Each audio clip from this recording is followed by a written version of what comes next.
dire ici. Et pour terminer cette chronique, mesdames et messieurs, j'aimerais adresser ce coup de gueule aux journalistes camerounais. J'aimerais adresser ce coup de gueule aux journalistes camerounais. Lors de ma toute première chronique dans cette affaire, j'avais parlé du clan, du réseau de Ngongo qui a corrompu certains correspondants des médias étrangers au Cameroun, ainsi que les influenceurs là, sur les réseaux sociaux, afin d'amplifier la fameuse campagne Stop Bobda sur les réseaux sociaux. Je vais me permettre de dire, à la faveur de cette autre édition de la chronique de MBT, je vais me permettre de dire que c'est à travers cette affaire Bobda que je me suis rendu compte à quel point le journalisme, la pratique du journalisme se meurt au Cameroun. Je n'arrive pas à comprendre comment des journalistes qui ont appris le b.a.-ba de la collecte et du traitement de l'information, qui ont appris les règles éthiques et déontologiques. Vous recevez une information sur les réseaux sociaux, des témoignages anonymes, et vous vous contentez de diffuser ces informations-là. Vous n'avez pas cherché à rencontrer le lanceur d'alerte qui est à l'origine de ces informations. C'est-à-dire que la critique des sources, la vérification de l'information.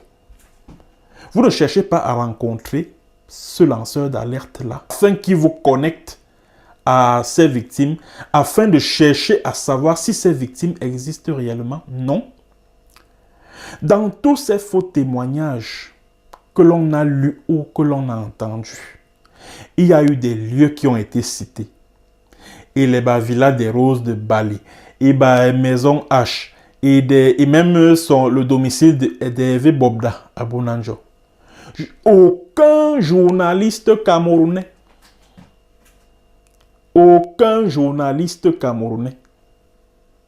ne s'est rendu sur le terrain pour aller vérifier les dits de toutes ces victimes, entre guillemets, qu'on n'a jamais vues nulle part. Aucun journaliste camerounais, et même ceux qui sont les RFI et les France 24, TV5 Monde, et les machins, tous ces journaux français et même américains, personne. Pourtant, ils ont des correspondants au Cameroun. Tous ces médias étrangers-là ont des correspondants au Cameroun. Même les organismes de défense des droits de l'homme, Amnesty International, et puis, je crois, Human Rights Watch, ils ont des points, ces ONG-là ont des points focaux au Cameroun. Personne n'a cherché à vérifier ces témoignages-là, s'ils sont vrais, s'ils peuvent être considérés comme étant authentiques. Personne n'a cherché à rencontrer les victimes prétendues. Personne. Cela n'a préoccupé aucun journaliste camerounais, aucun journaliste des médias étrangers. Aucun. C'est-à-dire que c'était la première fois de toute ma carrière de journaliste. Je n'avais jamais vu.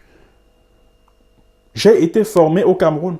On ne m'a jamais appris que l'une des sources d'information d'un journaliste, c'est un lanceur d'alerte sur les réseaux sociaux.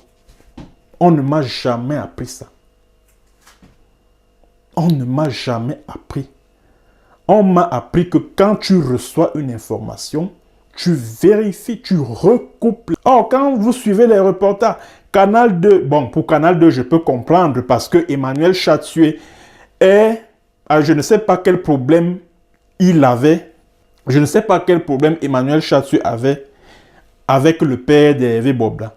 Ce qui se dispute là-bas dans le Kunki, à Banjoun, je ne sais pas.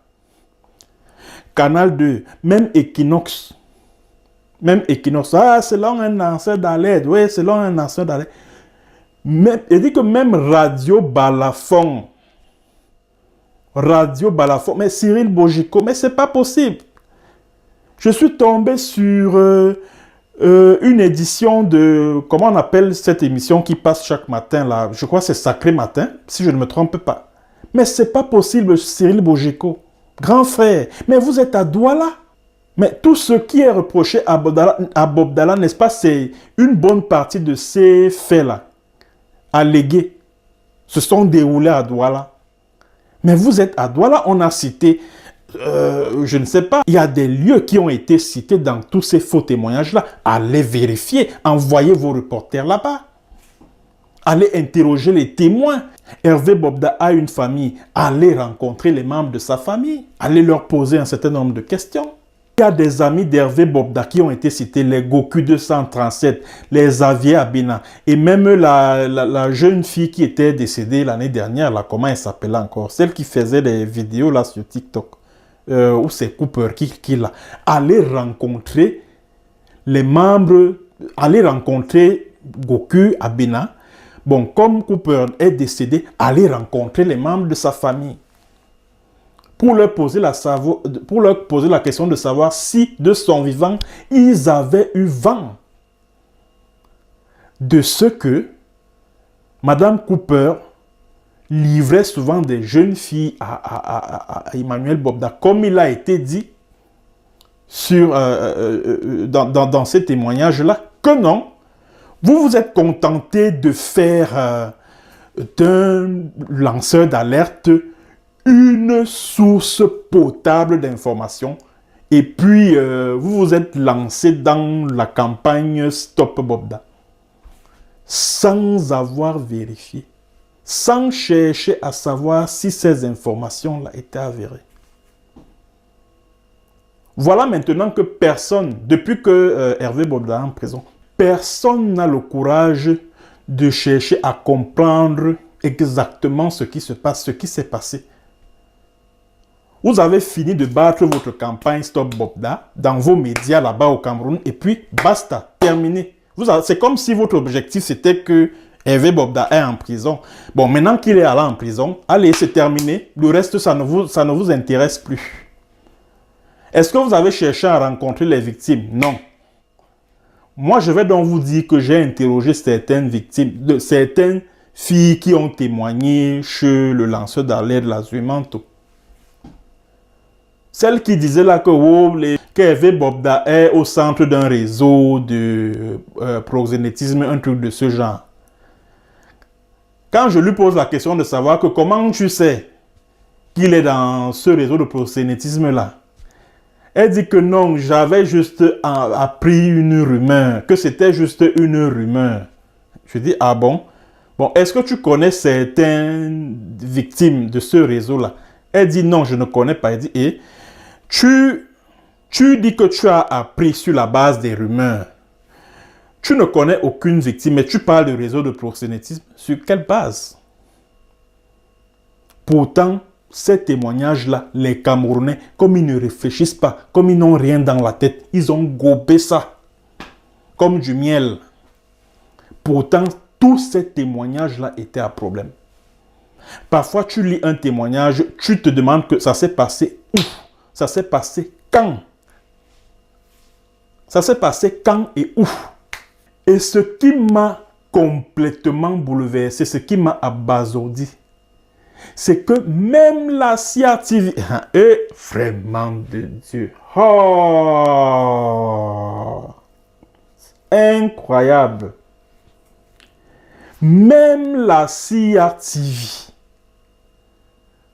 pourtant quand vous allez à la CIA TV, 90% des journalistes de la CIA TV sont issus de l'École supérieure des sciences et techniques de l'information et de la communication, l'ESTIC.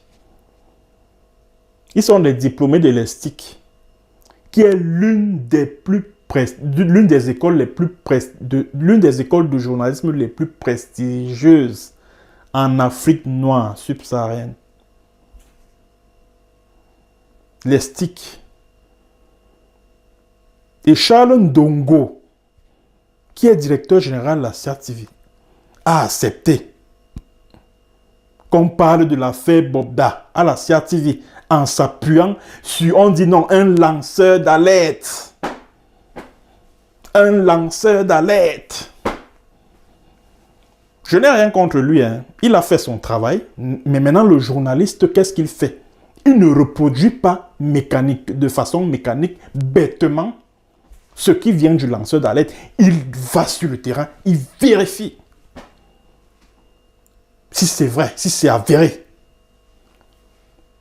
Voilà le rôle d'un journaliste. Le lanceur d'alerte, lui, tend la perche au journaliste et c'est au journaliste de la saisir. C'est comme ça. Charles Ndongo a laissé ça. Si les médias d'État ont traité de l'affaire Bobda de la sorte, ça veut dire que l'ordre est venu d'en haut parce que tous les sujets qui sont traités, que ce soit à la CIA TV Radio comme télé, que ce soit à Cameroun Tribune, aucun sujet ne peut être traité dans ces médias d'État-là sans l'aval du ministère de la Communication et même de la présidente de la République.